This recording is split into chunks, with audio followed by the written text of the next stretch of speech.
dengan sholawat, itu adalah lidah-lidah yang kelak di akhirat akan basah dengan telaga Al-Kautsarnya baginda Nabi besar Muhammad.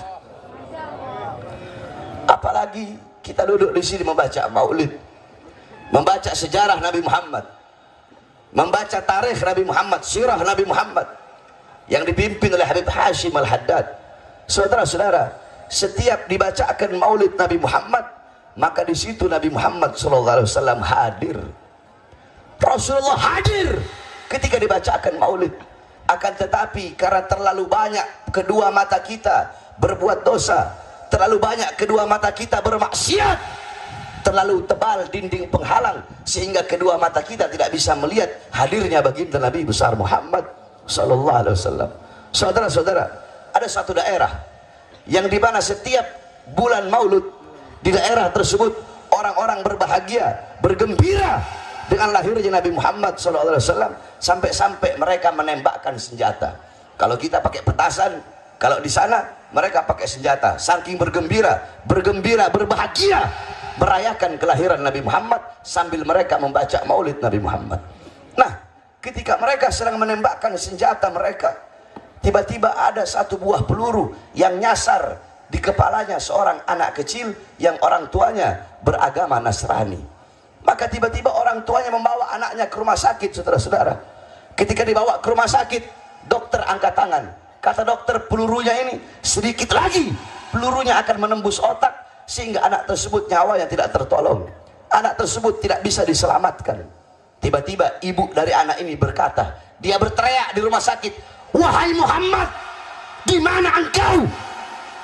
Muhammad, coba kamu lihat, umatmu bergembira dengan lahirmu, umatmu berbahagia dengan lahirmu, sehingga mereka menembakkan senjata, sehingga peluru mereka nyasar mengenai kepala anakku. Anakku yang tidak berdosa, anakku yang tidak punya salah, hampir mati.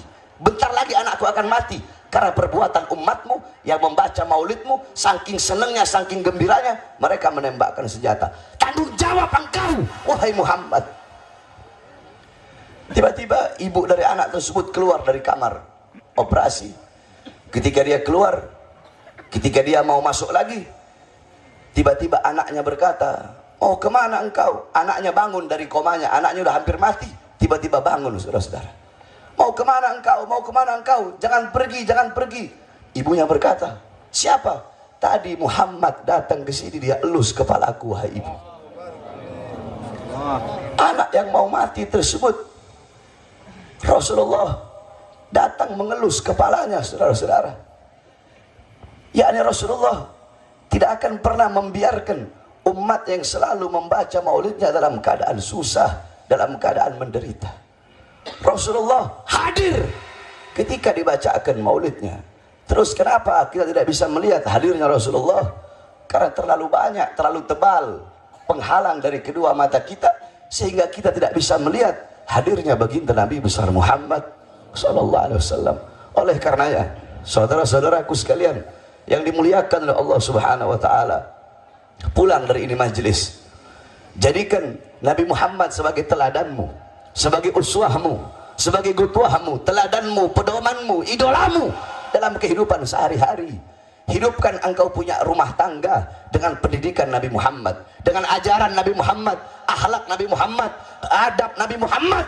Hidupkan rumah tanggamu, hidupkan kampungmu, hidupkan desamu, hidupkan wilayahmu, hidupkan kotamu, hidupkan daerahmu dengan pendidikan Nabi Muhammad, ajaran Nabi Muhammad, akhlak Nabi Muhammad, ilmu Nabi Muhammad, adab Nabi Muhammad, ibadahnya Nabi Muhammad, khaufnya Nabi, khasyahnya Nabi, zuhudnya Nabi, qanaahnya Nabi.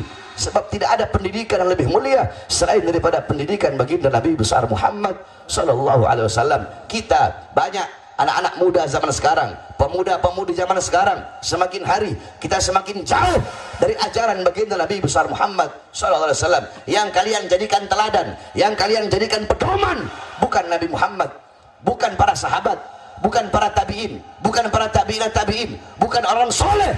Yang kalian jadikan teladan, yang kalian jadikan pedoman, yang kalian idolakan orang-orang kafir, orang-orang barat. Kalian mengikuti gaya orang-orang barat, kalian mengikuti gaya hidup mereka, mengikuti pola pikir mereka. Coba lihat saudara-saudara, ini zaman akhir zaman, fitnah di mana-mana.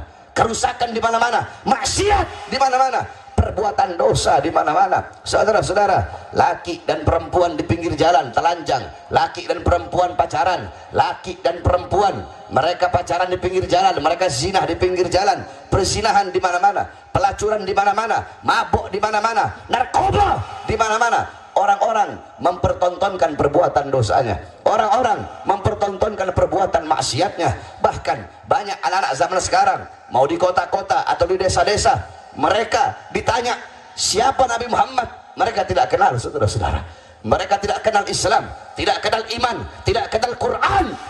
Kenapa? Orang tuanya tidak pernah mendidik mereka dengan pendidikan baginda Nabi besar Muhammad. Anak-anak sekarang nggak kenal sifat wajib bagi Allah, nggak kenal sifat mustahil bagi Allah, nggak kenal sifat jaiz bagi Allah Subhanahu wa Ta'ala, nggak kenal Nabi ada berapa, Rasul ada berapa, buta kepada Nabi Muhammad SAW, buta kepada Al-Quran, karena kalian sebagai orang tua tidak pernah mendidik anak-anak kalian dengan pendidikan Nabi Muhammad.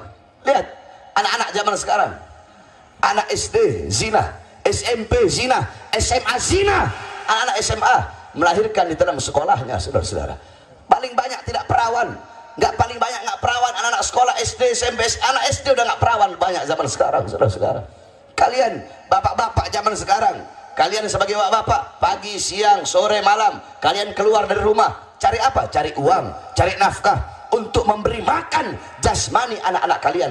Kalian beri makan jasmani anak-anak kalian, tapi kalian lupa memberi makan hati anak-anak kalian. Kalian lupa memberi makan jiwa anak-anak kalian. Kalian lupa memberi makan ruh anak-anak kalian. Saudara-saudara, jikalau kewajiban kalian sebagai seorang bapak cuma ngasih makan anak, tidak ada beda kalian dengan binatang. Kalau kewajiban kalian cuma ngasih makan anak, kalian belum bangun, binatang jam 4 udah bangun lebih dulu cari makan untuk memberi makan anak-anaknya. Ada yang lebih wajib dari kalian, lebih wajib daripada memberi makan jasmani anak-anak kalian.